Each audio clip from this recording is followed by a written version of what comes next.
देखो बच्चों, एक तो मैं तुम्हें और आगे को बैठ जाए सही है। हाँ, पंखा है। तो बेटा एक तो उसके बारे में जानकारी दे देते हैं। देखो तुम्हें याद होगा, रिवीजन करा देते हैं जो ओपरॉन वाला है। तो आपको पता है कि देखिए, जब बात करते हैं gene expression, regulation of gene expression है ना, तो यूकेरियोट और प्रोकैरियोट में एक अंतर होता है।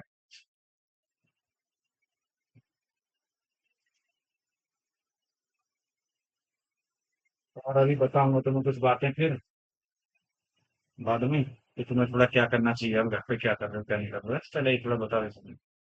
तो जब बेटा जीन एक्सप्रेशन का रह देखिए, जीन एक्सप्रेशन क्या था आपको पता है कि जब डीएनए से आरएनए बनना, ट्रांसक्रिप्शन, और आरएनए से जो डिफरेंट टाइप के आरएनए बने उनसे फिर प्रोटीन्स बनना, वो ट्रांसलेशन। देन उसके बाद में ट्रेट अपीयर होता है। ठीक है, कोई भी जो करेक्टर आता है, क्योंकि जो वो प्रोटीन बनी पॉलीपेप्टाइड, वो एंजाइम भी हो सकता है, कोई हार्मोन भी हो सकता है ना। ये तो डिपेंड करता है कि कुछ भी बना सकता है कोई प्रोटीन। तो ये जो होता है बेटा, ये प्रोकैरियोट और यूकैरियोट में अगर हम देखें, अगर यूकैरियोट्स की बात करें तो चार लेवल पे बात करते हैं। कितने लेवल पर? चार लेवल पे जीन एक्सप्रेशन। देखो, एक तो होता है एट ट्रांसक्रिप्शन लेवल। आप जानते हो न्यूक्लियस के अंदर डीएनए से आरएनए का बनना।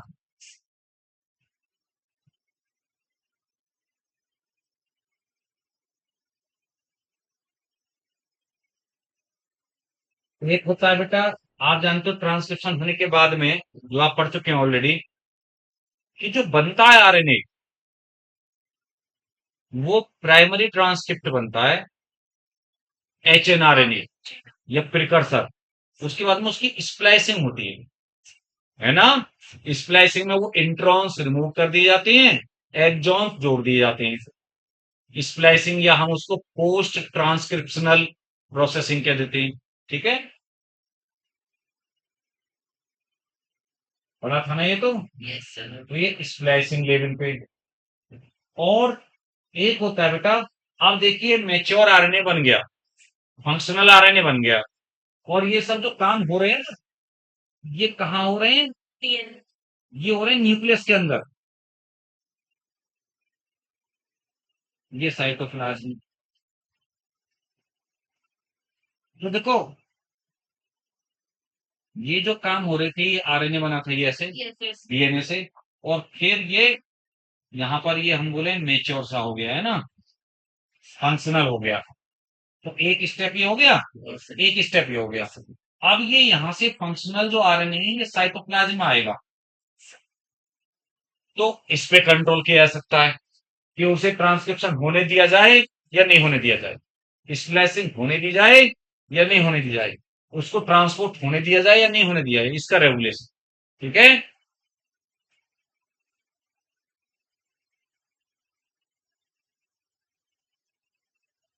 ट्रांसपोर्ट ऑफ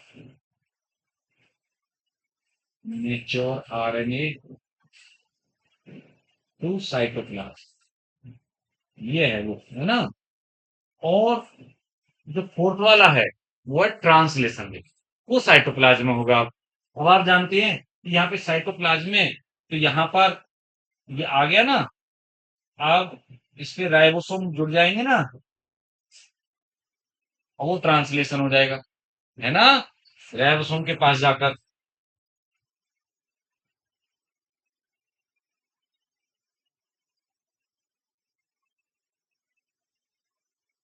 ट्रांसलेशन ये चार लेवल।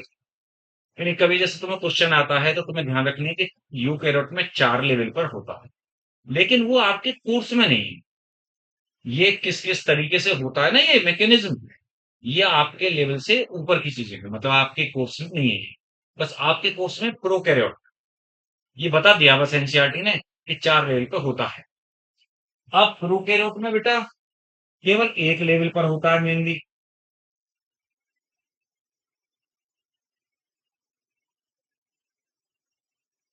एट ट्रांसक्रिप्शनल, है ना, इनिशिएशन। ट्रांसक्रिप्शन स्टार्ट हो या ना हो, बस अगर ट्रांसक्रिप्शन हो गया तो ट्रांसलेशन होगा ही होगा। तो ये इसमें तो सब साइटोप्लाज्म ही हो रहा होता है, आप जानते हैं। क्योंकि चक्कर क्या है, न्यूक्लियर मेम्ब्रेन होती नहीं है, तो कोई चक्कर नहीं है कुछ भी ऐसा कि जाएगा आएगा। दूसरा, जो बनता है ना आरएनए ट्रांसक्रिप्शन में, वो फंक्शनल ही होता है या मैच्योर ही होता है। ये जब आप पढ़ते हो ट्रांसक्रिप्शन तो ये अंतर है। और याद दिला दूं, प्रोकैरियोट में एक ही आरएनए पॉलीमरेज सारे आरएनए बनाता था, जबकि यूकैरियोट में बेटा अलग अलग आरएनए पॉलीमरेज था अलग अलग आरएनए के लिए। याद है ना? याद है कौन कौन सा, जैसे आरएनए पॉलीमरेज 1, आरआरएनए, एक्सेप्ट बिल्कुल सही। आरएनए पॉलीमरेज 2, एक ही बात है। एचएनआरएनए एमआरएनए एक ही बात है, उसका वो प्रिकर्सर है। और एसएनआरएनए, है ना? और आरएनए पॉलीमरेज 3, टीआरएनए, हाँ, और टीआरएनए और 5, है ना? तो देखिए, नहीं एसएनआरएनए वो नहीं करता बेटा, वो थर्ड वाला करता है। हाँ, एचएनआरएनए एमआरएनए बनाएगा सेकंड वाला। जो थर्ड वाला है ना, वो क्या करेगा, वो बेटा आर जो करेगा टीआरएनए, और 5s जो आरआरएनए बचा रह गया था, और एसएनआरएनए, एसएनएससी जो भी है ना वो सब। तो मोटा मोटा देखें ना, मोटा मोटा तो आरआरएनए के लिए 1, एमआरएनए के लिए 2 और टीआरएनए के लिए 3, ऐसे। तो खैर, तो बात समझ गए आप। ये जो है ना प्रोकैरियोट में, इसकी बात करनी है हमें। तो बेटा इसकी जो बात है, वो दिया था ओपरॉन। क्या दिया था? ओपरॉन कंसेप्ट या ओपरॉन मॉडल, है ना? किसने दिया था? हाँ, जैकब और मोनार्ड या मोनोड ने, है ना? ई कोलाई में। और इन्होंने ये देखा, ये एक सिस्टम है, सेट है जीन्स का, जो कि रेस्पॉन्सिबल है इस जीन एक्सप्रेशन के रेगुलेशन। अलग अलग टाइप के ओपरॉन हो सकते हैं, लेकिन दो टाइप के होते हैं मेनली, जैसे अगर हम उन्हें डिवाइड कर सकते हैं ना, वो एक होते हैं इंड्यूसिबल,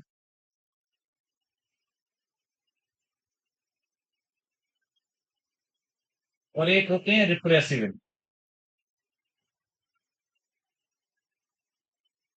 एक इंड्यूसिबल बेटा और एक रिप्रेसिबल। तो देखिए, जो इंड्यूसिबल है, यानी इंड्यूस होने योग्य, रिप्रेसिबल मतलब जो सप्रेस होना चाहिए। देखो चक्कर क्या है, दो तरीके के जीन काम करते हैं। एक होते हैं बेटा जो लगातार काम कर रहे हैं, स्विच ऑन है, उनका फंक्शन हमारी बॉडी को लगातार, मतलब है ना, या बैक्टीरिया की लगातार जरूरत है। अब वो बहुत देर हो गई है लगातार उन्हें चलते चलते, जैसे पंखा लगातार चल रहा है, तो आपको स्विच ऑफ करने की जरूरत है उसको, तो उसे स्विच ऑफ करने की जरूरत है, यानी रोकने की जरूरत है। तो वो रिप्रेसिबल होते हैं, सप्रेस करने योग्य। और एक है जो सो रहा है नींद में, हम कहेंगे भाई जाग जा, तेरे काम की जरूरत है अब, है ना, तेरा काम होना चाहिए, तो उसे फिर जगाने की जरूरत होती है।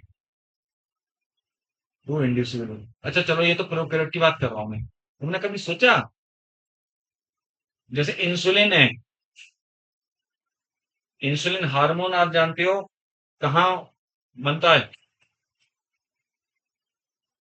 बीटा सेल्स ऑफ लैंगरहैंस, है ना? आइसोलेट्स ऑफ लैंगरहैंस की बीटा सेल, अल्फा से ग्लूकागोन रिलीज होता है। तो बेटा पेनक्रियाज में क्यों बनना है आप जानते हो? जबकि उसका जीन, इंसुलिन बनाने वाला जीन केवल पेनक्रियाज में नहीं है, बॉडी के हर एक सेल में। All cells of the body have same type of genes, क्योंकि जायगोट की तो कॉपी बनी है ना हम सब लोग, सारी सेल। फिर भी देख लो, यानी जहां जिसकी जरूरत है ना, उसका फॉर्मेशन हो रहा है ना, बात समझ रहे हो ना आप? वहां रिक्वायरमेंट है वहां एक्टिव है, बाकी जगह इनएक्टिव पड़ा है वो जीन, इंसुलिन बना ही नहीं रहा है। कान में भी है, नाक में भी है, आंखों में, सेल्स में। लेकिन बच्चे सोचते हैं कि वो जीन एंजाइम वो हार्मोन वहां बनना है, जीन हर जगह है। तो खैर, तो मैं बताऊंगा अब, जैसे आपके इसमें भी जो आपके कोर्स में है। अच्छा, एक एक एग्जाम्पल बता देता हूँ दोनों का। इसका एग्जाम्पल है बैक्टीरिया में लैक ओपरॉन, जो आपके कोर्स में है बेटा। ठीक है। और इसका जो एग्जाम्पल है एक, वो ट्रिपोपरॉन। सुना है नाम? ट्रिप्टोफैन। ट्रिप जो आया ना वर्ड, वो ट्रिप्टोफैन से आया है। अमीनो एसिड होता है ट्रिप्टोफैन। और जो लैक आया है, वो लैक्टोज से आया है। तो मैं तुम्हें एक यहाँ बेसिक बता देता हूँ नॉर्मल। पहले वाले केस में जो अभी मैं समझाने जा रहा हूँ आपको, पहला वाला जो एनसीईआरटी में छपा है, इसमें क्या होता है, इसमें जीन स्विच ऑफ है। जो स्ट्रक्चरल जीन है, काम करने वाले बनाने वाले, वो काम नहीं कर रहे। ठीक है। तो हमें एक जगाने वाले की जरूरत है, इंड्यूसर की। किसकी जरूरत है? इंड्यूसर। इंड्यूस कराने वाला, उठाने वाला नींद से, भाई पढ़ लो, नींद से जाग जाओ, वो इंड्यूसर। तो वो इंड्यूसर यहाँ पे लैक्टोज है, तो इंड्यूसिबल हुआ। दूसरा बताऊंगा जिसको मैं हम पढ़ेंगे अभी। दूसरा वाला जो केस है ना, ट्रिकोप्रोन, यहाँ पे भाई बहुत देर हो गया, थोड़ी देर का रेस्ट की बहुत देर पढ़नी थी ऐसा। लेकिन ऐसा कहने की नौबत तो आए, बच्चे हमारे पढ़ते कहाँ हैं ऐसे, है ना? ये बेटा बहुत देर हो गई। अब मेरे साथ था ऐसा टेंथ में। जब मैं टेंथ में था, तो मुझे बड़ा डर था। फिर मैं टेंथ में बहुत ज्यादा डर होता, बोर्ड का है ना, यूपी बोर्ड का एग्जाम था, फिर बोर्ड में। तो मेरे पापा मम्मी मुझे रात में देखते थे ना, पेपर टाइम में, तो सुलाते थे। पेपर मुझे रात का सुबह बहुत जल्दी जागते जागते, रात में ऐसा अपनी 2-3 बजे मैं जाग रहा हूँ। मुझे डर रहता था ना, पेपर से पहले ना बोर्ड में, जैसे टेंथ के में सोता ही नहीं, पूरी रात। और वहाँ पेपर में एग्जाम में नींद नहीं आती थी, कि नहीं थी, नहीं आता वो। फिर आके पेपर एग्जाम देके ना, वो जैसे बोर्ड का अपना, फिर भी सो जाता था दिन में। तो ऐसे एक तो वो एग्जाम मैंने दिए थे, जो शुरू शुरू के, और वो बना रखा था भाई बोर्ड के एग्जाम, पास में होते थे। तो वो वाली बात हो गई है ना, कि भाई आप काम करते करते बहुत टाइम हो गया। तो क्योंकि चक्कर क्या है, जो भी जीन एक्सप्रेशन होता है, मैं आपको बता दूं, ट्रांसक्रिप्शन फिर ट्रांसलेशन आपने पढ़ा है, वो एनर्जी खर्च होती है उसमें। क्या खर्च होती है? ATP energy. अब अगर लगातार काम कोई करता ही रहेगा, जबकि उसकी काम की जरूरत नहीं है, तब भी तो हमें बिना बात की एनर्जी खर्च होगी ना। तो उसको फिर स्विच ऑफ कराना पड़ेगा। अब जैसे पंखा चलते जा रहा है, कोई है नहीं, तो फिर हम बंद करना चाहिए, जो जाए हम क्लास से, है ना? तो बेटा, नहीं तो एनर्जी खर्च होगी। सिमिलर वे में, तो वो ट्रिप्टोफैन एक अमीनो एसिड है, वो इसको रोकने में हेल्प करता है प्रोसेस को। तो वो इनहिबिटर की तरह, मतलब रोकने वाला, रिप्रेसिबल, रिप्रेसर की तरह काम। ओके। बस ये दिमाग में रखना कि ट्रिप्टोफैन, जो ट्रिपोप्रोन है, वो रिप्रेसिबल है। तो उसमें ट्रिप्टोफैन जो होता है, वो रिप्रेसर की तरह काम करता है। ठीक है। कभी अगर थोड़ा सा ज्यादा डीपनेस से अगर तुम्हें आए, तुम्हारे लेवल से ऊपर, तो चलिए। वैसे रियलिटी में को रिप्रेसर होता है, क्या होता है? हाँ, रियलिटी में वैसे अगर वो तो मैंने तुम्हें समझाने को रिप्रेसर लिया, वैसे रियलिटी में को रिप्रेसर बता दूंगा। अभी जब लेयर का प्रॉब्लम बताऊंगा तो बता दूंगा कि कैसे वो ट्रिप्टोफैन उसके साथ काम करेगा। तो देखो, ये जो मैं बता रहा हूँ, ये एल तो तुम्हें समझ में आ रहा है फिर?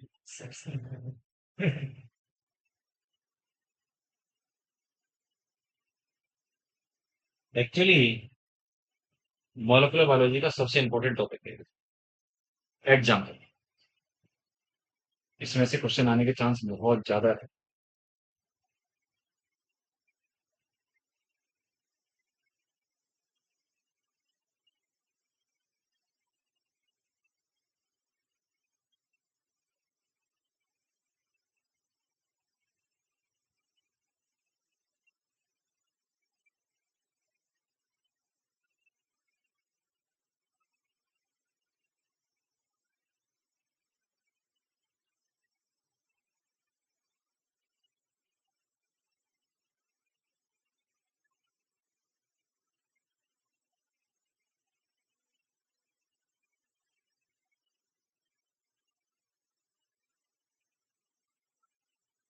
जेड वाई ये स्ट्रक्चरल जीन्स है। क्या ये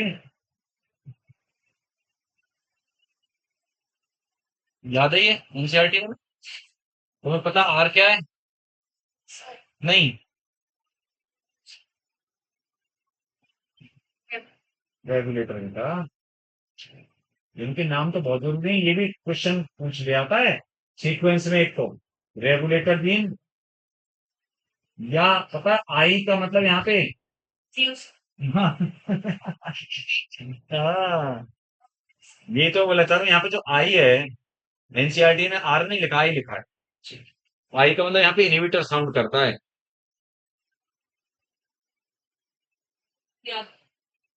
कभी भी आई का मतलब इंड्यूसन नहीं है, यहाँ पे ध्यान रखना, चाहे मैं ट्रिपोप्रोन बताता या लेपोप्रोन। और पी फिर मोटर,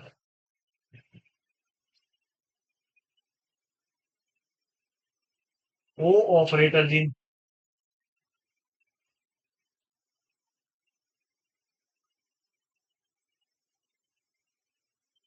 देखिए बेटा, होता क्या है कि जेड वाई ए, इनको, ये जीन्स हैं, इन्हें कुछ बनाना था, ये एंजाइम्स बनाने थे, बताऊंगा अभी दूसरे पे, ए पार्ट है ना, बी में बताऊंगा। एंजाइम बनाने थे, लेकिन बना नहीं पा रहे। क्यों नहीं बना नहीं पा रहे? अभी क्लास चल रही है ना? क्यों नहीं बना पा रहे, ये पता है? उसका कारण है, देखो, ये ये आरएनए पॉलीमरेज एंजाइम कौन है बेटा ये?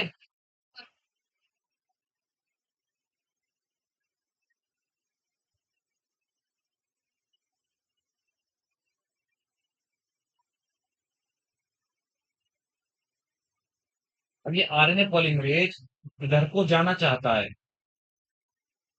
इधर को जाएगा, अगर ऑपरेटर इसको अलाउ करेगा, क्योंकि प्रमोटर पे ही आके जुड़ता है आरएनए पॉलीमरेज हमेशा, प्रमोटर साइड पे। तो अगर ऑपरेटर अलाउ करेगा तो ये इन तीनों को ट्रांसक्राइब कर देगा, ट्रांसक्रिप्शन। लेकिन वो अलाउ नहीं कर रहा, उसका कारण सुनना।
रिप्रेसर है ये, ठीक है? रिप्रेसर प्रोटीन, कोई भी रिप्रेसर प्रोटीन बेटा बन गई।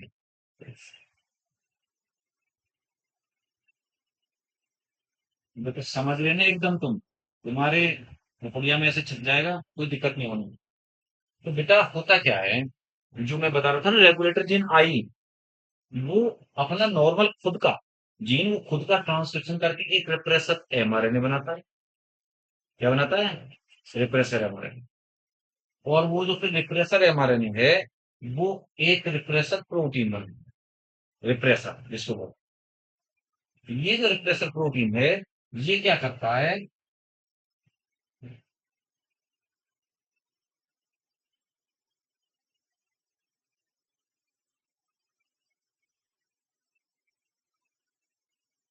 यस, है ना? अब मैं एक भी कम करता हूँ, मुझे इतने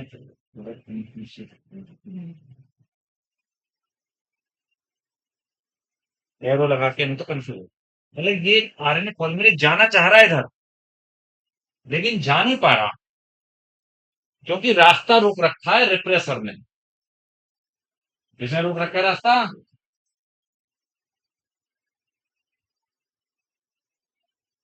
समझ में बात को तुम?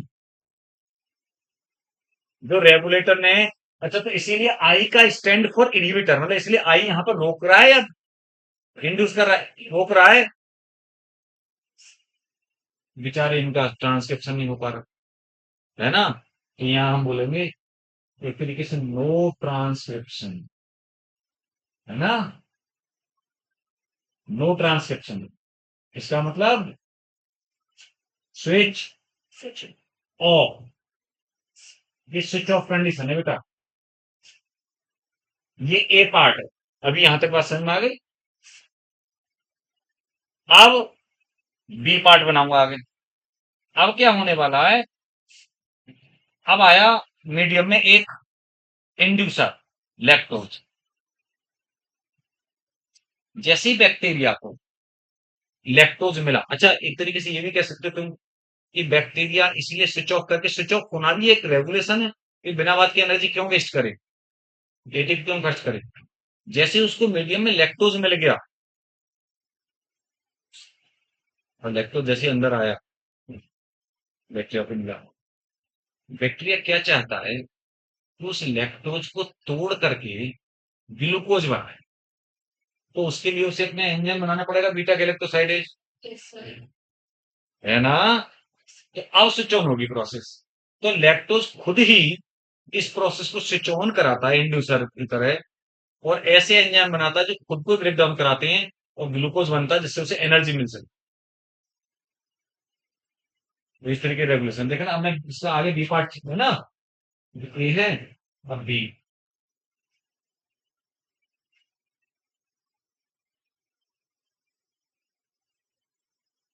आर या आई, क्लीन,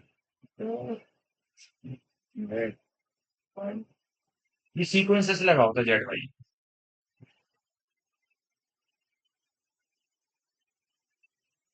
यहाँ पर तो वो है, आप जानते हो, आ रहे हैं पॉलीमरेज।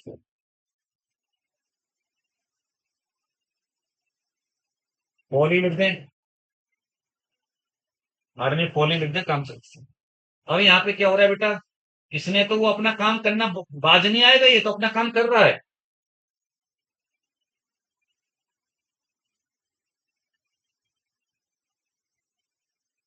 ये तो अपना रिप्रेसर एमआरएनए बना रहा है, और उसके बाद में रिप्रेसर प्रोटीन भी बना रहा है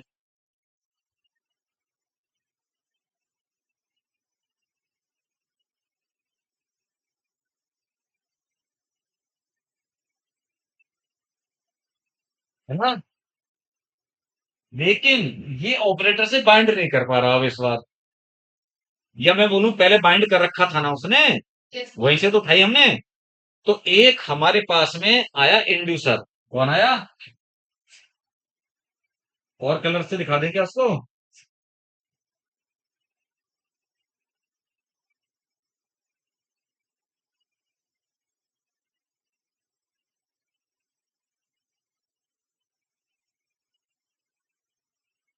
लो साहब, ये आया इंड्यूसर, जो कि लैक्टोज है। कौन है ये,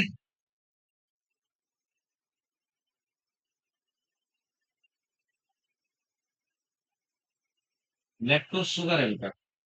अच्छा मैं आपको बता दूं, लैक्टोज शुगर को बीटा गैलेक्टोसाइड भी कहते हैं। तो कहीं कहीं नाम अलग अलग एनसीईआरटी में बीटा गैलेक्टोसाइड लिखा है, कहीं लैक्टोज, तो बच्चा कंफ्यूज हो जाता है। लैक्टोज लिख के आए, या एलो लैक्टोज लिख के आए, या बीटा गैलेक्टोसाइड आए, परेशान बिल्कुल मत होना। ठीक है।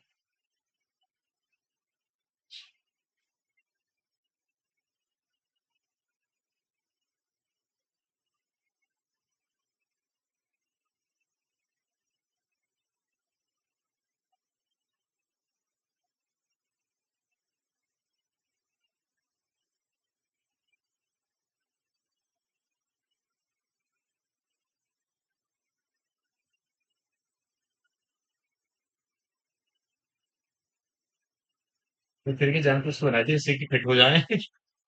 है। हाँ। तो ये, या तो अब इसको कह सकते हो इनएक्टिव रिप्रेसर, क्या हो गया, इनएक्टिव रिप्रेसर। या फिर कह सकते हो आप रिप्रेसर इंड्यूसर कॉम्प्लेक्स, है ना।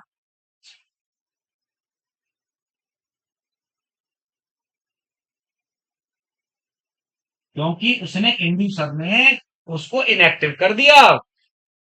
भले ही रेगुलेटर बना रहा था रिप्रेसर, लेकिन उसको इनएक्टिव किसने कर दिया? इंड्यूसर ने, लैक्टोज ने। तो अब क्या हुआ? अब आरएनए पॉलीमरेज ने ट्रांसक्रिप्शन करा दिया, है ना? और ट्रांसक्रिप्शन करा दिया तो उनका आरएनए बना।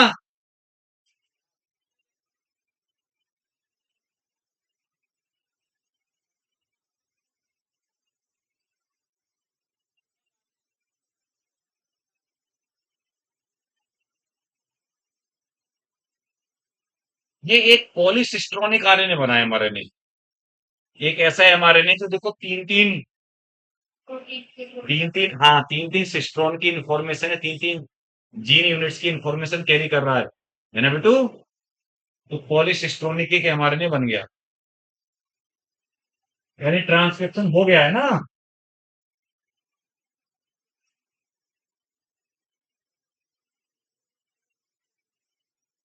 ठीक है, ट्रांसक्रिप्शन हो गया।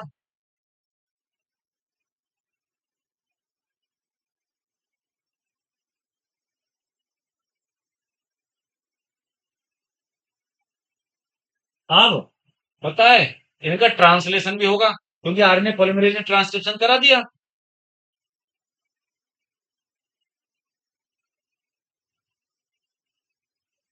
ये जो है जेड, ये सबसे इंपॉर्टेंट वाला एक एंजाइम बनाता है, बीटा गैलेक्टोसाइडेज।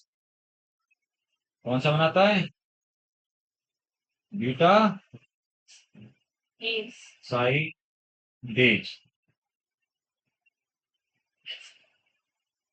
ये जो वाई है, ये बनाता है परमिएज। क्या बनाता है? परमिएज। और ये बनाता है ट्रांस एसिटाइलेज।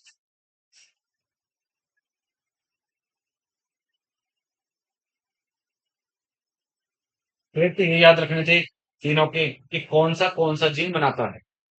जेड से बीटा गैलेक्टोसाइडेज, वाई से परमेज, और ए से ट्रांसेस। ठीक है बेटा? देखो, ट्रांसएस्टाइलेज तो ट्रांसफर एस्टाइल ग्रुप करता है, उसका कोई ज्यादा वो नहीं यहाँ पे हमारे इसमें। परमेज का क्या रोल है? परमेज का रोल है कि वो परमेबिलिटी बढ़ाता है मीडियम की, जिससे लैक्टोज अंदर ज्यादा आए। तो आप जानते हो, जब बैक्टीरिया को लैक्टोज मिलेगा तभी तो कुछ काम हो पाएगा, है कि नहीं? तो जो बीटा गैलेक्टोसाइडेज है, वो क्या करता है बेटा? वो ये जो आया नहीं था इंड्यूसर, कौन? लैक्टोज।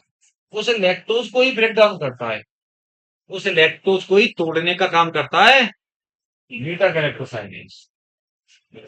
मैं लिख देता हूं।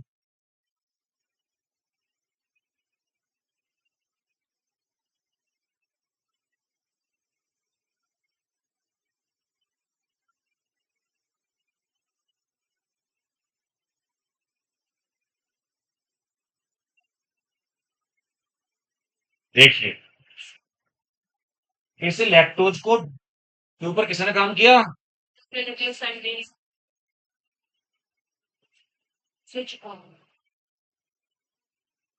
ये स्विच ऑन वाला डायग्राम।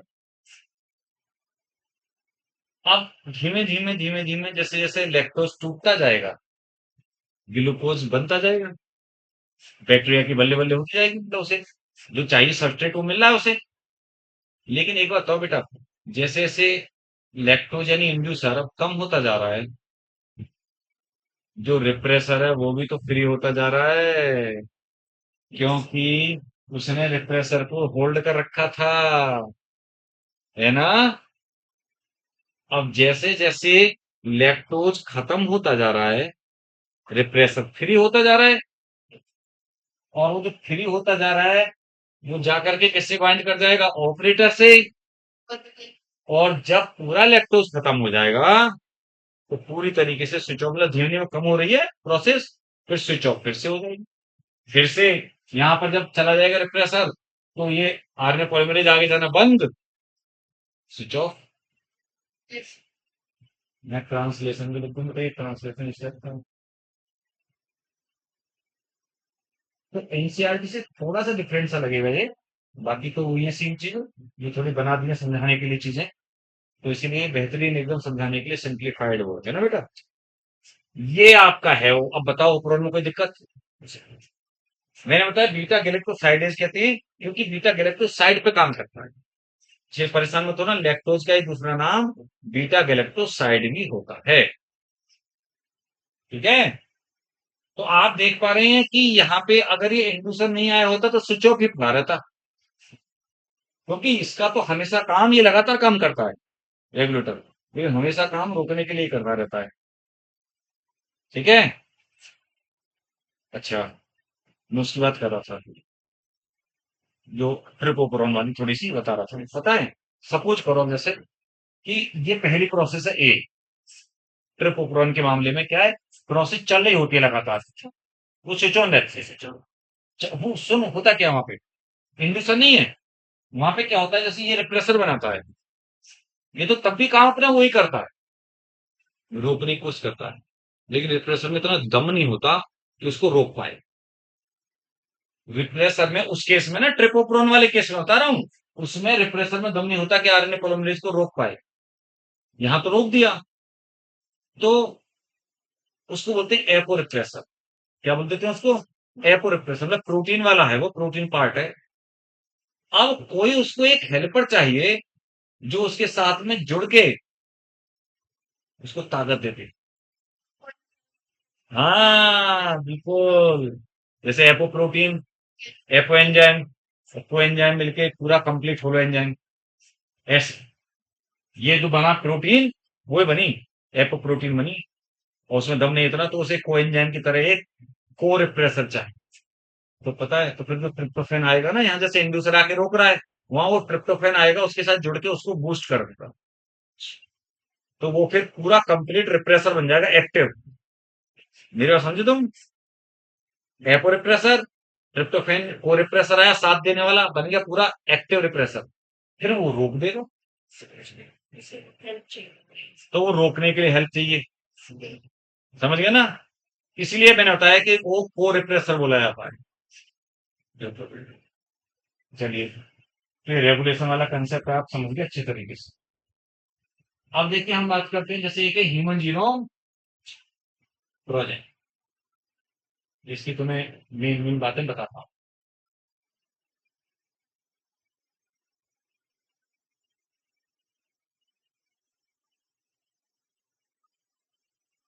HGP एक्चुअली बेटा 1990 में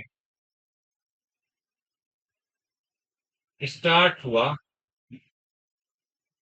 एक मेगा प्रोजेक्ट, है ना?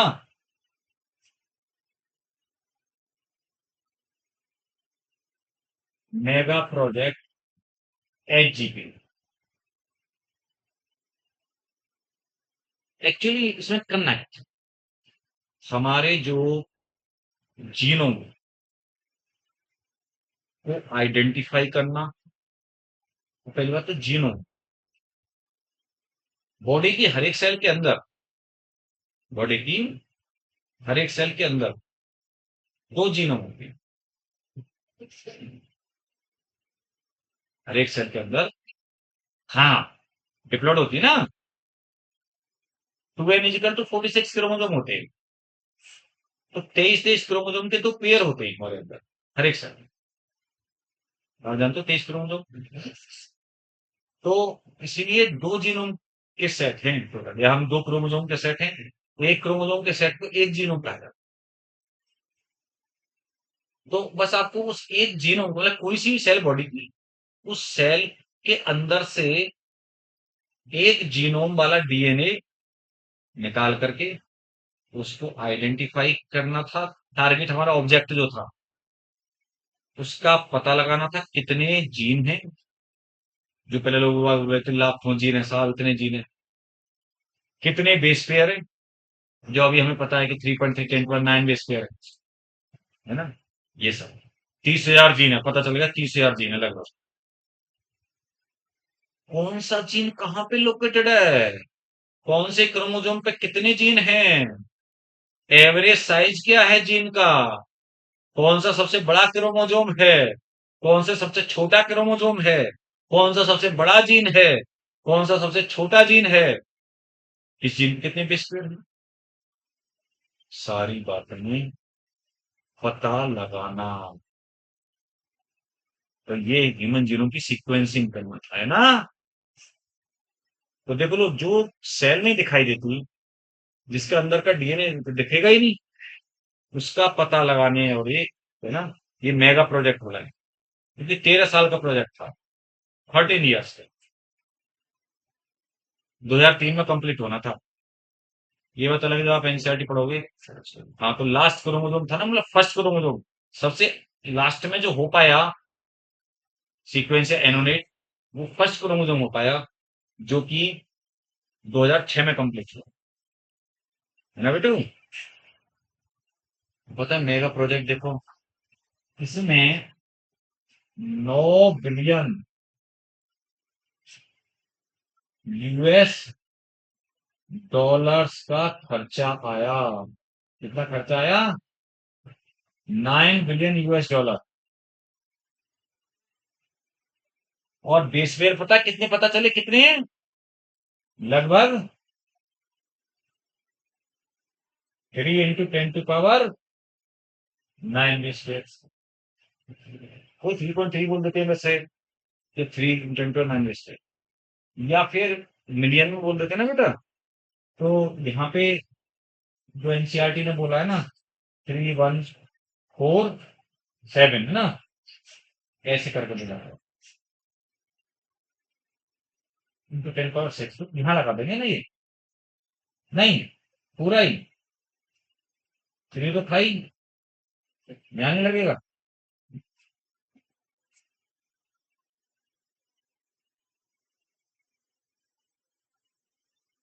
3147 आएगा बेटा, क्योंकि तीन इसका अंतर है ना। पहले 3 के बाद में मान लो यहाँ पे था, तो यहाँ पे आ गया 3 के बाद, तो इतने मिलियन, है ना, बेस पेयर, या 3 × 9 बेस पेयर। खैर, तो मैं ये बोलना चाह रहा था, तो एक बेस पेयर पे लगभग $3 का खर्चा आया नहीं आया? अगर पर बेस पे निकाल के देखें, है ना, क्योंकि ये भी बिलियन है, 9 × 10⁻9 US डॉलर। क्लियर है ना। तो मैं ये बता रहा था, अगर तुम इसे सुनो, इसको ना बुक में लिखा जाए, इसमें लिखा जाए, बुक में पेपर पे लिखा जाए, तो पता कितने में छपेगा ये एक सेल? कितनी? 3,300। बिल्कुल सही बोला बच्ची ने। इतनी बुक्स सुनो, इतनी बुक में आएगा डेटा। और देख, इसमें 1,000 पेजेज, सभी में कितने हो? 1,000 पेजेज, और हर एक पेज पे 1,000 लेटर हो। कमाल की बात है, मतलब एक एक पेज इतना बड़ा हो कि एक एक पेज पे 1,000 लेटर है, और ऐसे ऐसे 1,000 पेज वाली 3,300 बुक्स भर जाएंगी। बात समझ में आ गई? फिर ये कहानी है बेटा, इतना ज्यादा, लेकिन वो तो क्या है कि बायो इन्फॉर्मेटिक्स की हेल्प से, क्योंकि कंप्यूटर वगैरह वो सब एनालिसिस है ना पॉसिबल थी, तो इसलिए आप जानते हैं कि डेटा में तो बहुत कम में आ जाता है ना, 1-2 MB में बहुत बड़ा डेटा आ जाता है, जबकि वैसे है ना केबी में ही बहुत आ जाता है, लेकिन वैसे लिखित में कितना आता है, वो पेज भर जाते हैं। तो आप समझ गए मेगा प्रोजेक्ट की बात। और पता है, अमेरिका का उसने इंस्टीट्यूट ने स्टार्टिंग की, वेलकम ट्रस्ट यूके, उसका मेजर पार्टनर होने वाला अमेरिका, यूएस, ब्रिटेन या यूनाइटेड किंगडम, जर्मनी, जापान, पहले शुरू में अमेरिका था, फिर उसका पार्टनर बना यूके, फिर जर्मनी, जापान, चाइना, ये सब ने भी कंट्रीब्यूट किया इस इंटरनेशनल प्रोजेक्ट। छोटा मोटा भारत ने भी किया हो तो बात अलग है, लेकिन ये मेजर मेजर कंट्रीब्यूट, तब जाके ये आया। दो तरीके के मेथड इसमें यूज किए जा सकते हैं इसको पता लगाना। वो जो दो मेथड है बेटा, वो कौन कौन से हैं?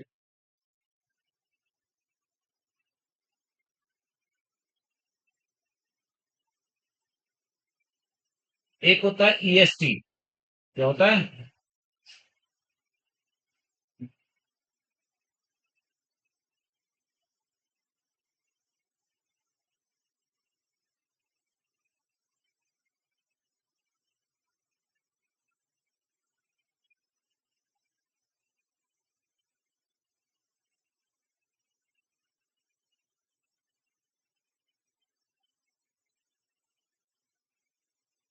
एक होता है सीक्वेंस एनोटेशन। तो पता है, इसमें ईएसटी में एनसीईआरटी में लिखा मिल जाएगा वैसे, उसमें अंदर लिखा हुआ है। ईएसटी एक्सप्रेस सीक्वेंस टैग में तो केवल जीनोम के उन पार्ट को सीक्वेंस किया जाता है। एनोटेशन मतलब एक तरीके से उसका आइडेंटिफिकेशन है, सीक्वेंस कि जो एक्सप्रेस करता है। आप जानते हो जीएनएस डीएनए सारा तो एक्सप्रेस करता नहीं है। हाँ, वो तो बेकार है ना बेटा? तो केवल एक्सप्रेस करने वाले पार्ट को ही उसी की सीक्वेंसिंग करना। और ये जो सीक्वेंस एनोटेशन है ना, ये ब्लाइंड अप्रोच है। क्या बोलती है एनसीईआरटी इसको? Blind approach. बोले तो ये पूरे जीनोम को सीक्वेंसिंग करती है, पता लगाती है, चाहे वो एक्सप्रेस करता है या नहीं करता। बहुत बढ़िया बात है। यही अप्लाई किया गया था नहीं इसमें,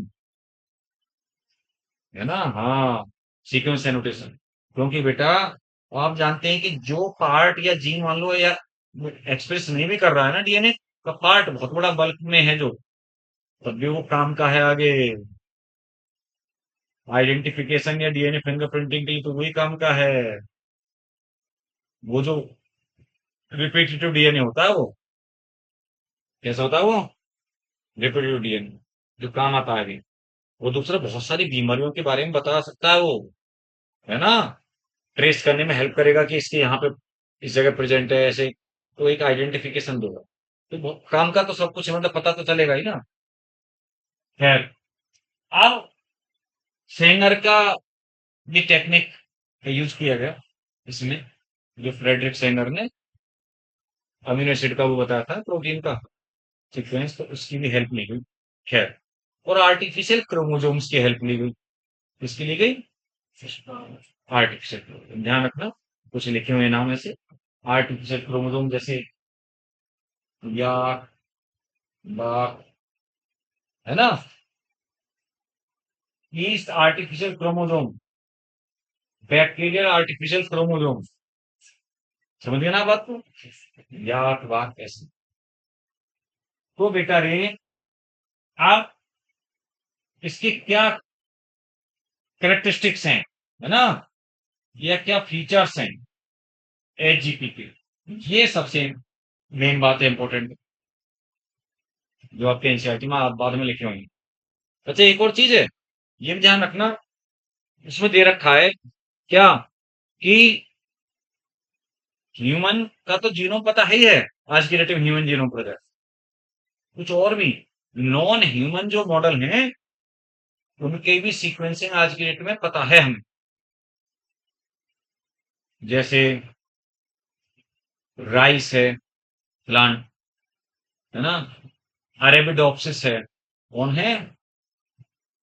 मैं नाम लिख देता हूँ अपनी चीजें, नॉन ह्यूमन मॉडल्स।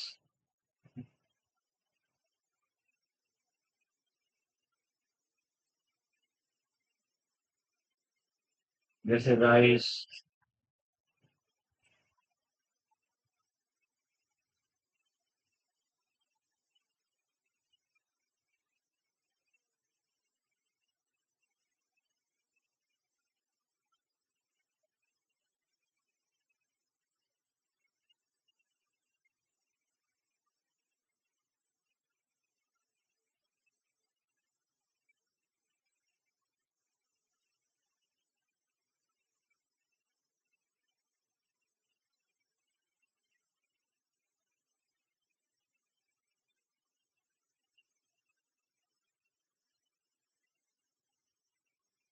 देखिए, लिखे होंगे नाम। राइस अरेबिडोप्सिस को प्लांट है। ड्रोसोफिला आपको पता है फ्रूट फ्लाई है। E coli bacteria. और कीनोरेब्राइटिस एलिगेंस, ये नेमेट हो गए। ऐसे ठीक है बेटा। ये सभी पता है तो काफी सारे आप मतलब आगे बढ़ चुके हैं, सोचो कितने हैं ना बातें। अब फीचर्स की बात करें तो एक तो हमने आपको बता दिया कि भाई कितने जीन्स हैं टोटल। टोटल जीन्स हैं लगभग 30,000। कितने हैं? टोटल जो बेस पेयर हैं वो हैं 310.9 बेस पेयर, है ना बेटा। जो सबसे बड़ा क्रोमोसोम है,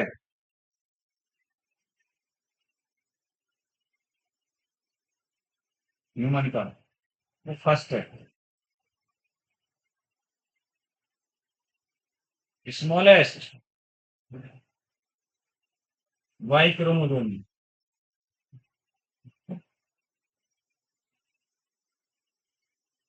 फर्स्ट क्रोमोसोम सबसे बड़ा है।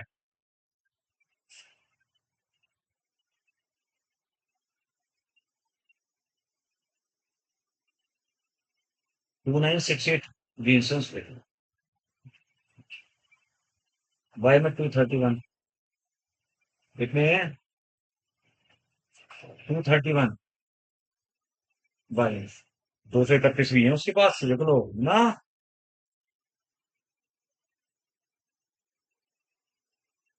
ये सब हमें ह्यूमन जीनोम प्रोजेक्ट ने तो बताया है। वो तो ये तो कहाँ पता कुछ भी। इसमें इतने जीन बड़े वाले पे, इसमें 231 मिल गया होगा, देखो पॉइंट। और बेटा भी जब आप देखते हो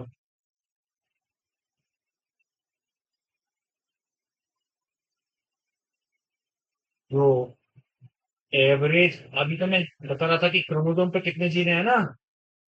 एवरेज साइज है जीन का वो लगभग 3,000 बेस पेयर का है। एक जीन के ऊपर कितने बेस पेयर हैं। वैसे कंफ्यूज मत हो जाना कि क्रोमोसोम पे जीन कितने हैं और जीन के अंदर बेस पेयर कितने। लार्जेस्ट जो जीन है,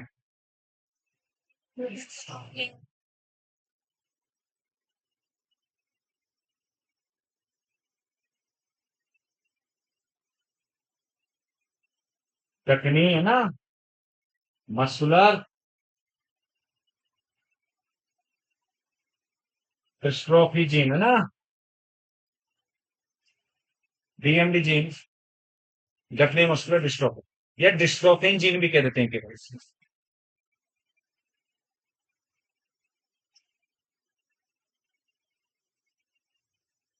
कितना? हाँ,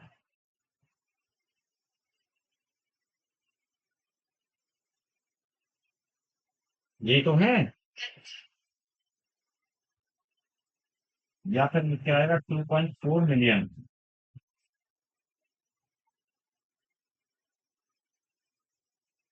या फिर 100 लिख के आ सकती है।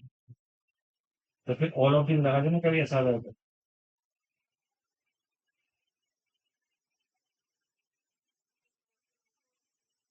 बात एक ही है।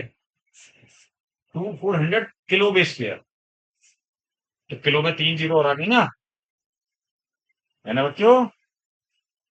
तो देखो ना यहाँ पे पॉइंट लगा दूं तो 3 जीरो, ये 3 जीरो 6 हो गई पूरी। तो कभी कभी क्या होता है, बहुत बेसिक बात होती है, बहुत छोटी सी, केवल वो कैलकुलेशन वाली, और हम वो गलत कराते हैं। तो बात एक ही होती है, जबकि जैसे वो डीएनए की वो पिच कि 3.4 नैनोमीटर है या 34 एंगस्ट्रॉम है ना। गलत हो जाता है, क्योंकि वो 3.4 नैनोमीटर तो उसकी पिच है, और 0.34 नैनोमीटर दो के बीच की डिस्टेंस है। तो हम गड़बड़ कर देते हैं। और दो के बीच की डिस्टेंस 3.4 एंगस्ट्रॉम भी है। एडजेसेंट बेस के बीच की डिस्टेंस 3.4 एंगस्ट्रॉम है। लेकिन पूरे डीएनए की लेंथ, जो पिच की लेंथ है, वो 3.4 नैनोमीटर है। और बेटा स्मॉलेस्ट जीन बता दूं? एनसीईआरटी में दिया नहीं।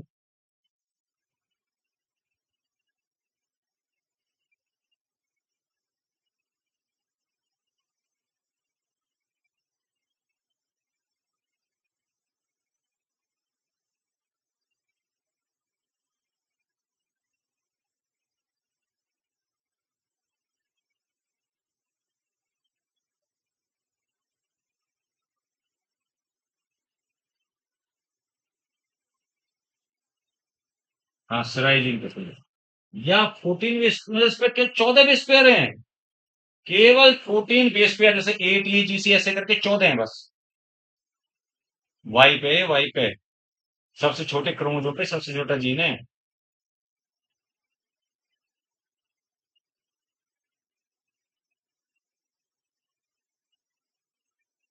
समझ गए ना? वाई क्रोमोसोम पे। यानी जो ज्यादा बोलते रहते हैं कि साहब है ना, मर्दाने की बात करते रहते हैं, मेलनेस और उसकी, तो आप उनसे कह दो कि भाई ज्यादा मत बोलो, तो 14 20 की वजह से मेलो।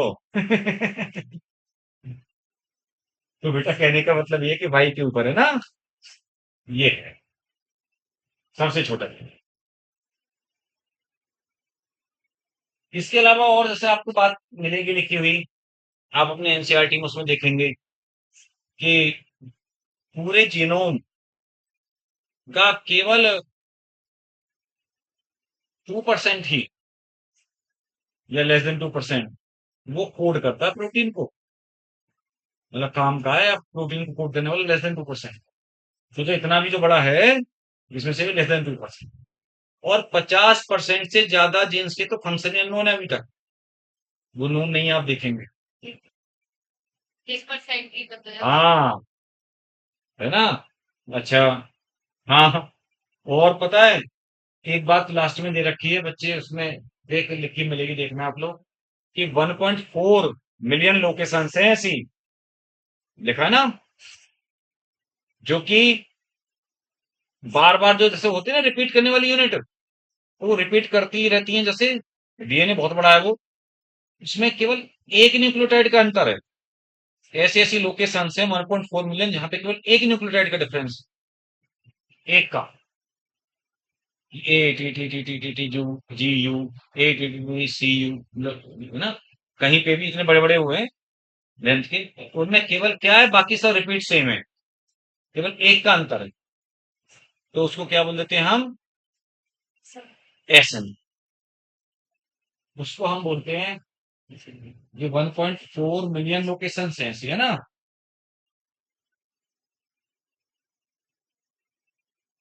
जो ये सिंगल न्यूक्लियोटाइड पॉलीमॉर्फिज्म शो करती है, क्या बेटा? Single nucleotide polymorphism. जो डिफरेंस है वो एक न्यूक्लियोटाइड का है ना, सिंगल न्यूक्लियोटाइड पॉलीमॉर्फ। ऐसी रिपीट होने वाली यूनिट जिनमें एक न्यूक्लियोटाइड का अंतर है, तो ASNP बोल देते हैं। ठीक है? या स्नेप्स, है ना? क्या प्रोनाउंस कर देते हैं? स्नेप्स। इसको एनसीईआरटी ने शायद प्रोनाउंस किया भी है। किया ना बेटो? स्नेप्सी किया है या SNP? स्नेप्सी बोला है। हाँ। तो ये मैंने तुम्हें ह्यूमन जीनोम प्रोजेक्ट भी बता दिया, है ना? इनमें पानी में रहता है थोड़ा पैकेट, जैसे एक अंदर एकदम, है ना? देखो,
हाँ भाई, क्लियर है तो?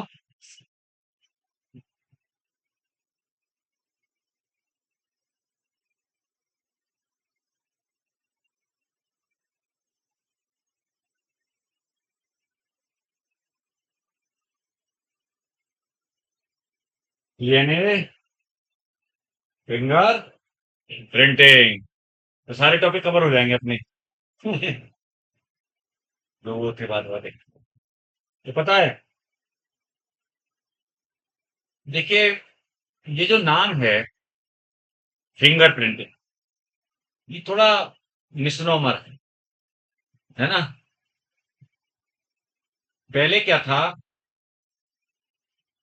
क्रिमिनल्स के आइडेंटिफिकेशन के लिए या बंदे के आइडेंटिफिकेशन के लिए फिंगर के प्रिंट्स लिए आते थे, वहां से नाम आ गया है। आज की डेट में फिंगर के प्रिंट से इसका कोई लेन देना नहीं है। ये तो डीएनए के बैंड्स के ऊपर है। तो उसकी सिंप्लीफाइड डेफिनेशन बता दूं?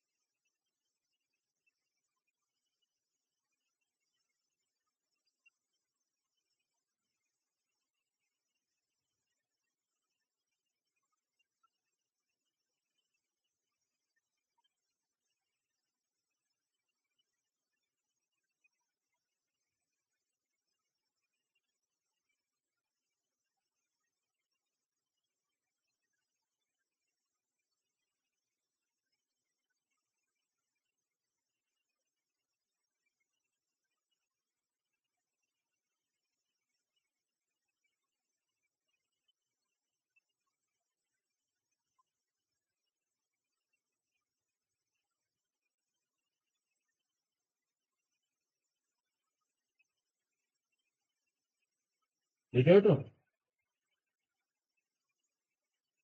किसी भी पर्सन का उसके डीएनए बैंड या डीएनए प्रोफाइल के बेस पर पहचान करना, इसको डीएनए फिंगरप्रिंटिंग या डीएनए प्रोफाइलिंग कहा जाता है। सिंपल। ठीक है। इसकी जो शुरुआत की थी, first of all by Alec Jeffrey. किसने?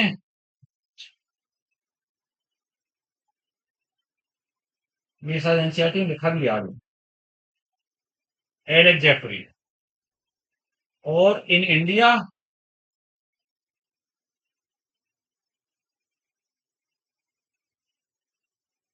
ना बेटा, इंडिया में सबसे पहले भाई doctor Lalji Singh and V K Kashyap. Doctor Lalji Singh and doctor V K Kashyap थे।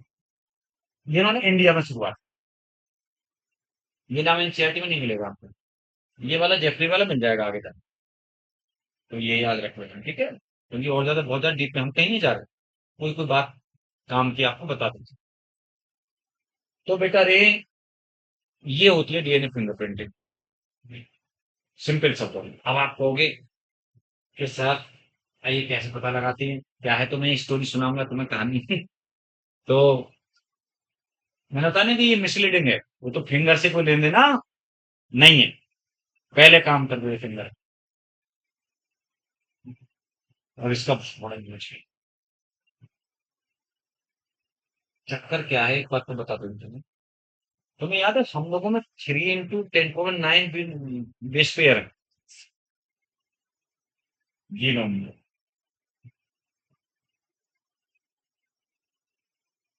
99.9% डीएनए हमारा सेम। देखना, अगर मैं ये बोलूं कि हम सब में आपस में जो अंतर है ना, डिफरेंस, वो केवल 0.1%। कितना अंतर है? 99.9% जो डीएनए है, तो कैसा है? सेम है ना? सिमिलर है ना? केवल 0.1% डिफरेंस है। केवल 0.1% अंतर है हम लोगों में। ये सब इतने ज्यादा जो इतना डिफरेंस है, तो बोलने में कैसा लगेगा? एक तू सा लेकिन ध्यान सुनना, बेस पेयर के फॉर्म बता रहा हूँ मैं। ये जो 0.1 है ना, ये पता कितने बेस पेयर हो गए? 3 × 10⁶ बेस पेयर।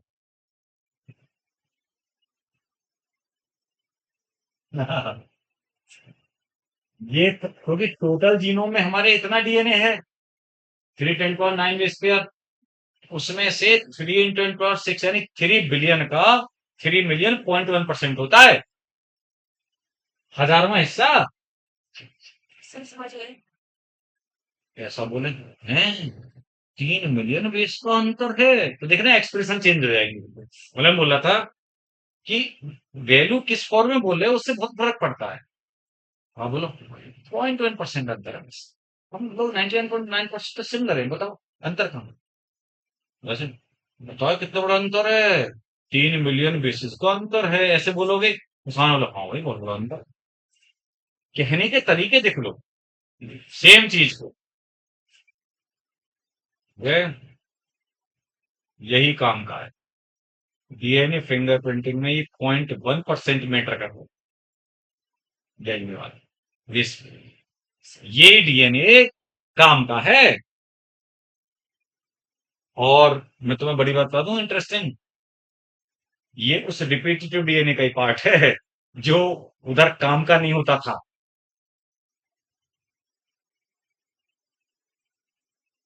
उधर काम का नहीं होता था ना वो रिपीटेटिव डीएनए, वो सैटेलाइट डीएनए बोल देते हैं, है ना? बल्क जो डीएनए वो हमें यूनिक आइडेंटिटी देता है। जीन्स तो सब में सभी हैं, ऐसा नहीं है कि तुम्हारे पास कोई जीन है मेरे पास ना हो, ऐसा नहीं हो सकता। सभी इंसानों सभी जीन होते हैं, समझे ना? तो वो यूनिक आइडेंटिटी दे रहा है ये वाला 0.1% का, वही काम। बेटा आप जानते हो इस दुनिया में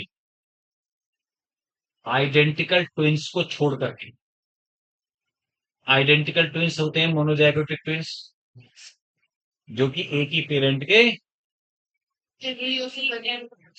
हाँ, एक ही पेरेंट के बच्चे तो होते हैं खैर, मतलब जो एक ही एम्ब्रियो से बने हुए हैं। हाँ, ओवरी नहीं, एग। ओवरी तो एक ही होती है सभी की। है ना? एक ही ओवम से मतलब जायगोट, स्पर्म से, तो फिर जायगोट मतलब एक ही जायगोट से मिला, उनको मोनोजाइगोटिक या वो आइडेंटिकल ट्विंस होते हैं। अब वो आइडेंटिकल ट्विंस जो होते हैं ना बेटा, वो कभी कभी चिपके हुए भी आ जाते हैं, बॉडी उनके साथ में भी अटैच आ जाती हैं, अलग अलग भी आ जाती हैं, लेकिन सेम सेक्स के होते हैं वो। या तो बेटी बेटियां, या तो बेटे बेटे मतलब बहन बहन या भाई, उनका बस डीएनए फिंगरप्रिंट सेम होते हैं, बाकी किसी के भी सेम नहीं। समझ गए? यानी ये जो हम बहन भाई होते हैं सेम के, तभी तो शकल कितना अंतर है हम लोगों में। और देखो, एक बात तो बता दूं, जैसे तुम अगर कहो उनका डीएनए फिंगरप्रिंट तो सेम हो सकता है, मतलब है उनका आइडेंटिकल ट्विंस का, लेकिन फिर भी उनका फिनोटाइप अलग अलग भी हो सकता है।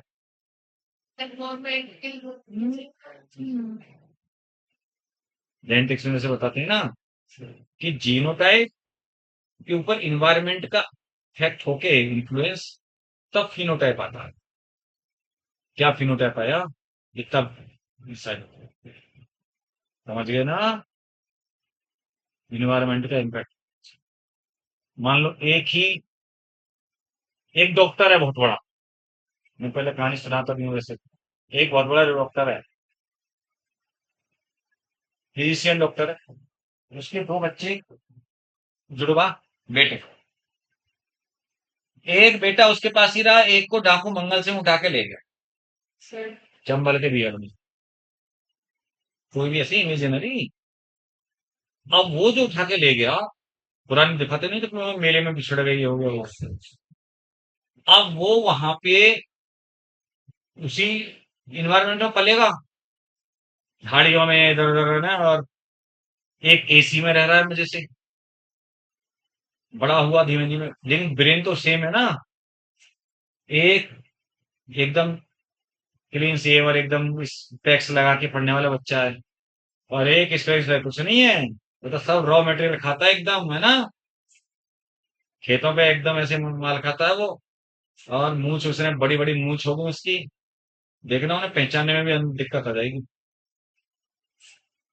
लेकिन सेम डीएनए है दोनों, उनके फिंगरप्रिंट सेम है, लेकिन दोनों में बहुत देखने में तो लग फिनोटाइप में इन्वायरमेंट का है।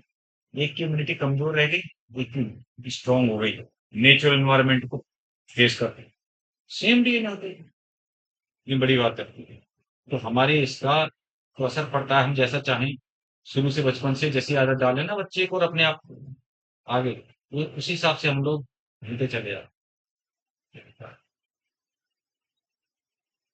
तो बेटा रे, अब ये बात तुम समझ गए। अच्छा मैं बोल रहा था, अब वो तो उनका तो सेम है, अब उसके बाद में किसका ज्यादा क्लोज होगा डीएनए? बहन भाइयों, हम जो सिबलिंग्स है ना, एक ही पेरेंट के जो दो बच्चे हैं, उनका सेम होगा बेटा डीएनए सिमिलर। मतलब सेम नहीं, सिमिलर, ज्यादा मैच करे, क्योंकि उनके पेरेंट्स तो सेम है ना। भाई चक्कर क्या, हमारे अंदर 23 क्रोमोसोम एक पेरेंट से आए हैं, 23 क्रोमोसोम दूसरे पेरेंट से आए हैं, दोनों के। तो 50-50% डीएनए हमें आया है, ऐसे हमारे बहन भाइयों में भी आया है। इसीलिए सबसे ज्यादा क्लोज है, क्योंकि आप अपने पापा के या मम्मी के जो क्लोज हैं, उससे ज्यादा बहन भाई क्लोज है।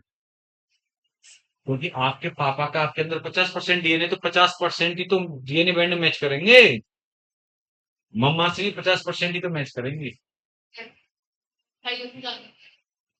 ठीक है।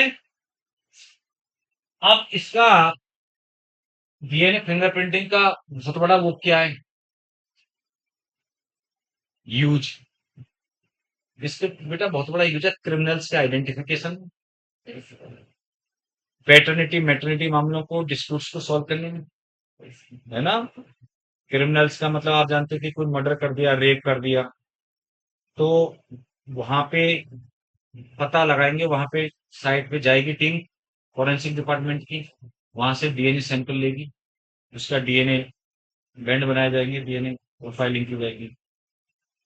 अब वो ये मान के चलेंगे कि वहां पे जो क्राइम सीन है स्पॉट, उस क्राइम सीन पे जो सैंपल मिला, वो या तो विक्टिम का होगा, यानी जो मरने वाला है, या तो क्रिमिनल का होगा। तो कुछ लोगों को सस्पेक्ट होते हैं, कुछ मतलब शक के आधार पर, जिनको या जो सामने वाले घर वालों ने जिनके नाम से रिपोर्ट दर्ज करवाई है, उनको उठा लिया जाता, उनके फिर डीएनए सैंपल चेक किए जाते हैं, तो इसका मैच का हो, वही क्रिमिनल साहब। एक दिखाऊंगा तुम्हें, लोग तुम्हें क्रिमिनल पकड़ के दिखाऊंगा, बैंड बना के थोड़ा सा, है ना। तो बात समझे। तो पता है इसमें करना क्या है।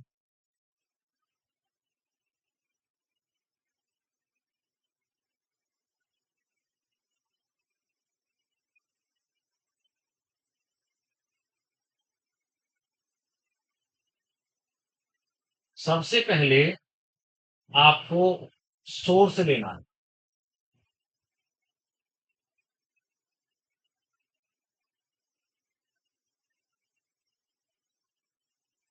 सबसे पहले हम गए, मान लीजिए, मतलब हम गए मतलब एक टीम है,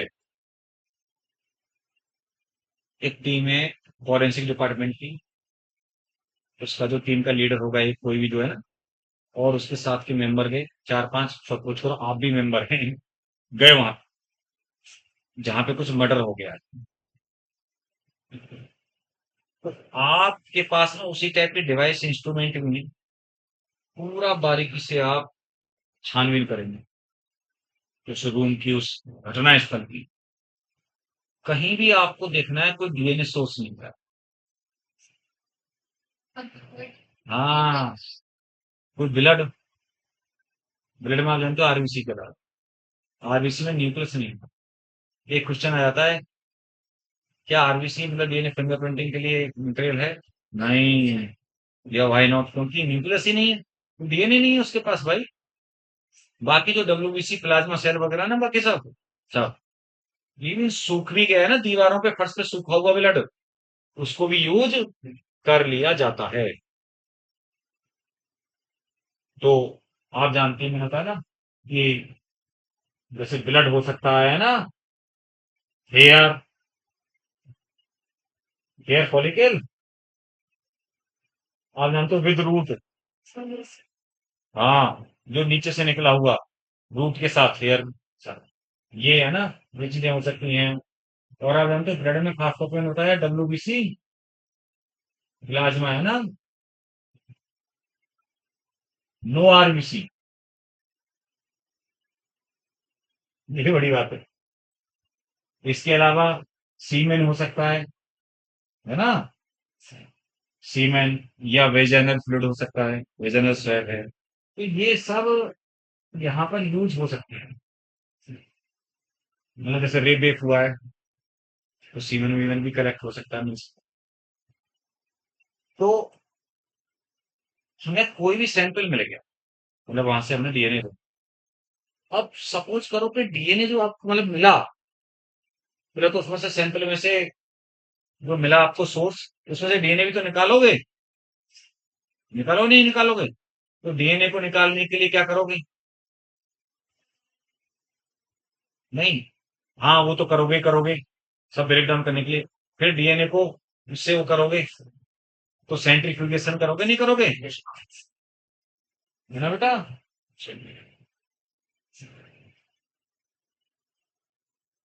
density gradient for DNA isolation, है ना? फिर तो बाद में करेंगे, फोरेसिस इलेक्ट्रोफोरेसिस तो बाद में करते हैं, कट काट देते हैं उनको। हाँ, तो डीएनए मिल गया ना। अब डीएनए मान लो सपोज करो आपको मिला बहुत कम, आपने अभी तो सेल के अंदर से डीएनए निकाल लिया सोर्स से, अब डीएनए बहुत कम मिला, पीसीआर, पॉलीमेरेज चेन रिएक्शन होती है।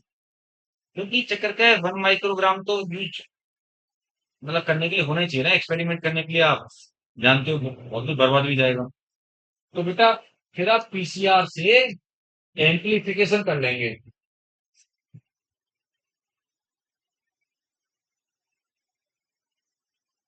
अगर जरूरत पड़ी तो, इफ रिक्वायर्ड, है ना बेटा? अगर जरूरत है तब, नहीं है जरूरत तो बस, फिर आप इसके ऊपर जो मिल गया ना, डाइजेशन करा देंगे उससे, रिस्ट्रिक्शन एंडोन्यूक्लियस एंजाइम होते हैं, उनसे डाइजेशन करा देंगे, फ्रेगमेंटेशन, और जेल इलेक्ट्रोफोरेसिस का यूज करेंगे, है ना? समझे? क्या कराएंगे? डाइजेशन, है ना?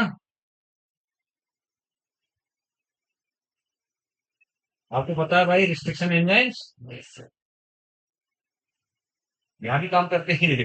मैं तुम्हें एक बात बताऊं ध्यान से, जो डीएनए फिंगरप्रिंटिंग में हमें, मैं बता रहा था ना कि वो जो satellite DNA, repetitive DNA satellite, तो उनको सैटेलाइट को ना एनसीईआरटी मिलेगा कि एटीजीसी रिच है, या उनके लेंथ के अकॉर्डिंग अलग अलग टाइप में क्लासिफाई कर देते हैं, जैसे माइक्रो सैटेलाइट, मिनी सैटेलाइट, ऐसे करके नाम मिलेंगे तुम्हें इसके, है ना? तो पता है, वो ऐसे मिनी सैटेलाइट डीएनए होते हैं, जो पार्ट है ना फ्रेगमेंट, उनको बोला जाता है वीएनटीआर, जो यहाँ पे काम के होते हैं। कौन क्या बनाता है?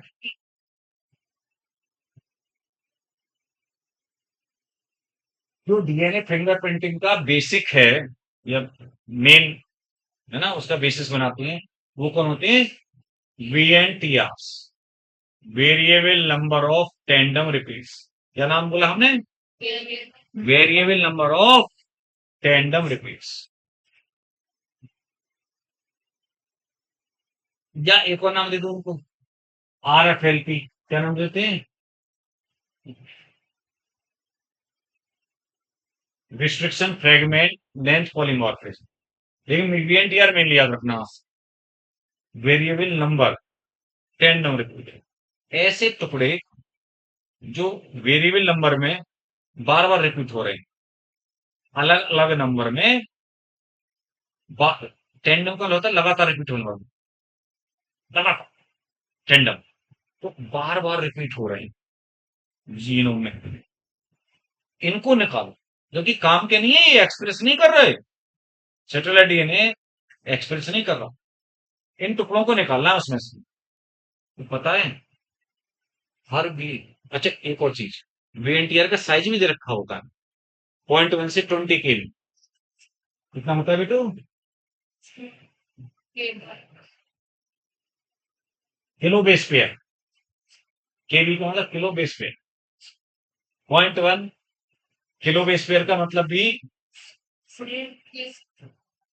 नहीं, एक का मतलब 1,000 होता है, 1 किलो बेस पेयर का मतलब 1,000, तो मतलब 100 हो गए, 100 बेस पेयर हो गए। हाँ, हाँ, 100 से 20,000 है ना बेटा? तो 0.1 ये मत सोचना कि एक बेस नहीं है क्या, नहीं, किलो बेस पेयर, तो ये साइज है अलग, इसका मतलब साइज भी वेरिएबल है ना, देख लो, है ना? और नंबर में भी वेरिएबल है, कहीं कभी कभी बार बार, कभी कम, कभी, लेकिन बार बार रिपीट होती है। तो ये हम लोगों में अलग अलग है, यही तो हम लोगों में अंतर पैदा कर रहे हैं, ये यूनिक है। तो पता है हर एक जो बीएनटीआर टुकड़ा है, ये बच्चे बड़े कंफ्यूज होते हैं इस पढ़ने में, दोनों चीजें आती हैं। हर एक जो टुकड़ा है ना बीएनटीआर, उसके साइड्स में पैलिंड्रोम्स, डीएनए में वीएनटीआर से, तो वीएनटीआर के हर एक उधर उधर एंड पे पैलिंड्रोमिक साइट्स या रिस्ट्रिक्शन एंजाइम की साइट्स, तो बढ़िया बात आ गई। तो इसीलिए वो डाइजेशन उससे कराया, काट दिया उसने, तो ये सारे टुकड़े बन जाएंगे बहुत सारे। अब उन बहुत सारे जो डीएनए टुकड़े बन गए, उनमें से में जगह जगह वो वीएनटीआर को सेपरेट करना होता है ना, तो उसके बाद में आप जानते हो वो करा, जेल इलेक्ट्रोफोरेसिस। हाँ, इलेक्ट्रोफोरेसिस, पीएच आएगा ना, वही एग्रोजेल वाली electrophoresis for separation of VNTR है ना।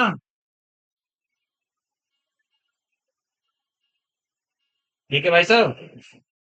अच्छा एक यहाँ पे वैसे स्टेप में नहीं लेते हम, लेकिन एल्कलीज के यूज करके ना इनको सिंगल स्ट्रैंडेड कर देते हैं, सेपरेट जो वीएनटीआर करते हैं हम सेगमेंट को क्या करते हैं, इनको सिंगल स्ट्रैंडेड, है ना, क्योंकि आगे इनके साथ कुछ जोड़ना है, एक एक स्ट्रैंड की करते।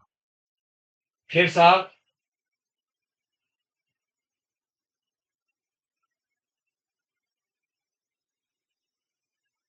साधारण ब्लॉटिंग क्या होता है?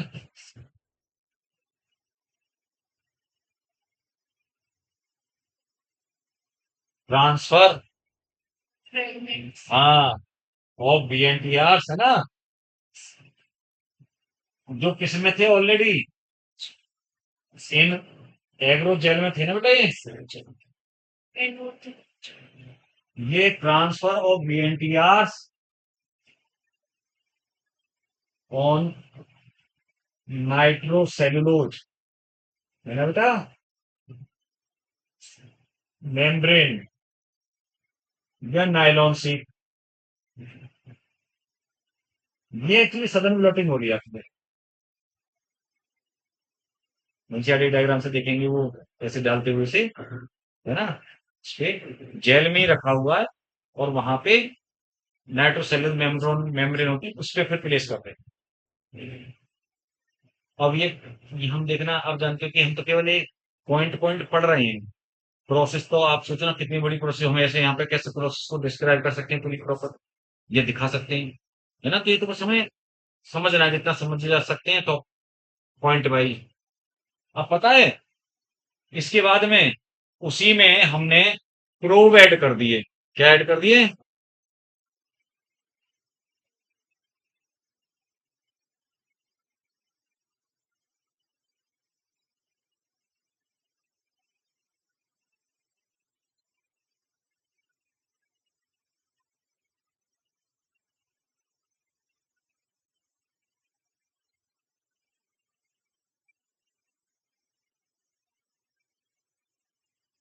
समझ गया आप?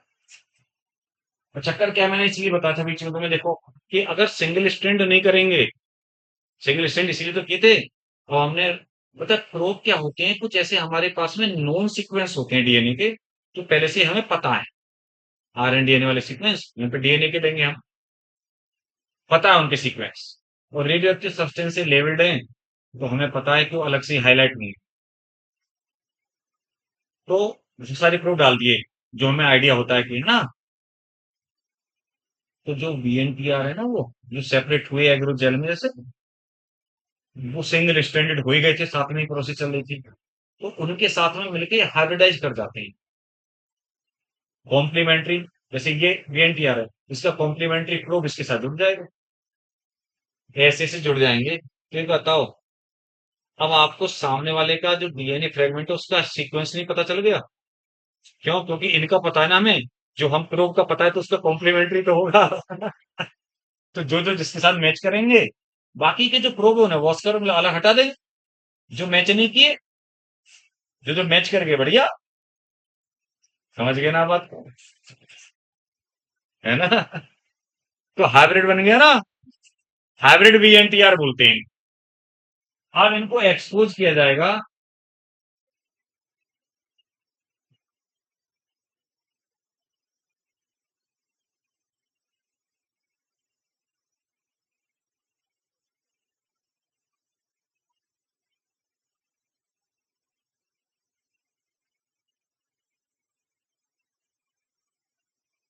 तो ऑटो रेडियोग्राफी भी कहते हैं। एक्सरे फिल्म पर एक्सपोज किया जाएगा, डाई वाई यूज की जाती है।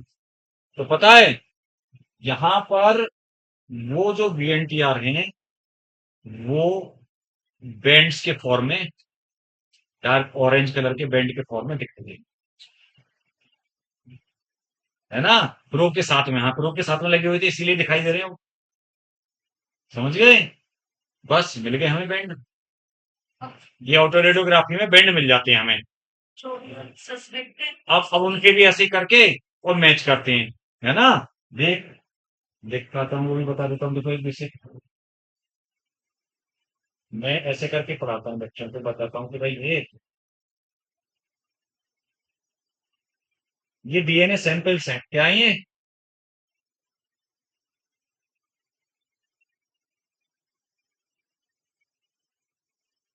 ये तो ऐसे ही दिखाने के लिए।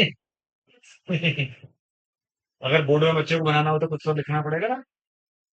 ये डीएनए सैंपल है, ये क्राइम सीन का सैंपल है, और ये एबीसी सस्पेक्ट्स हैं,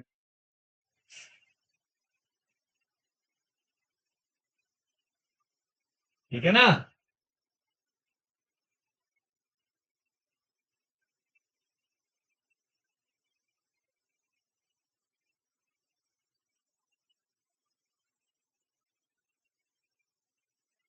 डीएनए बैंड से फिंगरप्रिंट्स है ना बेटा?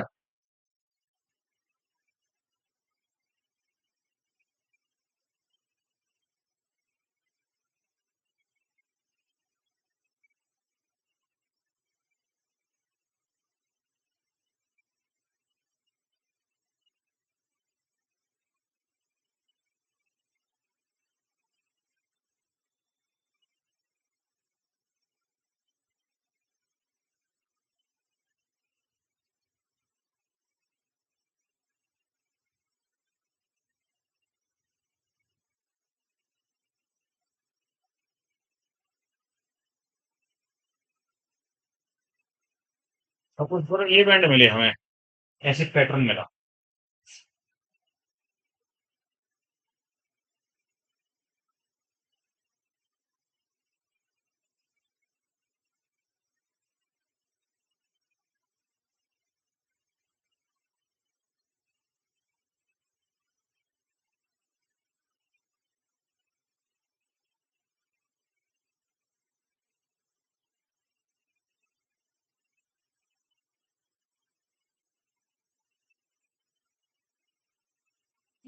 हाँ, है ना, मैंने जानबूझ के कैसे बनाए ना, एक को तो मैच कराना था, तो कंक्लूजन या रिजल्ट क्या निकला हमारा, है ना?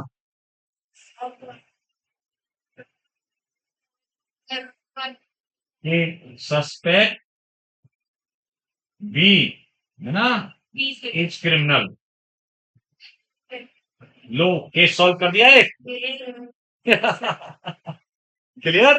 पहली बार मुझे इतना अच्छा और सुनो बेटा, जैसे कि जैसे एनसीईआरटी में छपे ना, देखो क्रोमोसोम छपे होंगे वो, लास्ट में देखो उस डायग्राम पे।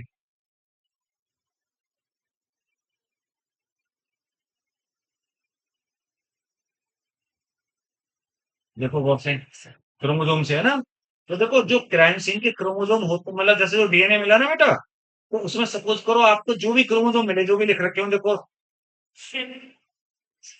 7 2 और 16 क्या है, तो पता है उन सस्पेक्ट के भी उन्हीं उन्हीं क्रोमोसोम के बैंड बनाएंगे। मतलब जो डीएनए क्राइम सीन से, आप ऐसा नहीं है तो वहां पे सेकंड 7 तो 14 मान लो वो मिले, और यहाँ पे आपने दूसरे क्रोमोसोम, तो गलत हो जाएगा। जो क्राइम सीन पे मिला है सैंपल, उसी वाले क्रोमोसोम्स के डीएनए लेंगे। और पैटर्निटी मैटरनिटी मामला की, जैसे कोई कहे, है ना, बच्चे को जैसे पैदा हो गया, छोड़ छाड़ दिया, वो कहे कि मैं, है ना, यही मेरी माँ है या मेरा बाप है, या कोई कहे "ये मेरा बेटा है", तो ऐसे मामले कोर्ट में फिर वो डीएनए फिंगरप्रिंटिंग सॉल्व होगा। ठीक है, क्लियर। तो फिर यस सर। ठीक है बेटा, फिर